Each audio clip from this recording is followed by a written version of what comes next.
প্রিয় ভাই সব, আল্লাহ রাব্বুল আলামিন সুন্দর করে বুঝাচ্ছেন, দেখো পরকাল কেন হবে এটা বুদ্ধি দিয়ে চিন্তা করো, জ্ঞান দিয়ে চিন্তা করো।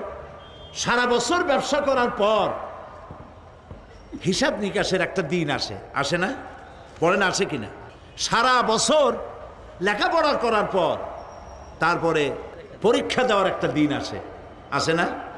তো সারা জীবন আপনি এখানে কাজবাজ করবেন, এখানে আপনি ভালো করলেন মন্দ করলেন, এর কোনো জবাব হবে না, বিচার হবে না। এটা পাগলে চিন্তা করতে পারে, আর পাগলেরা চিন্তা করে বলেই তারা বলে মাটির পুতুল যেমনে নাচায় তেমনে নাচি, পুতুলের কি দোষ?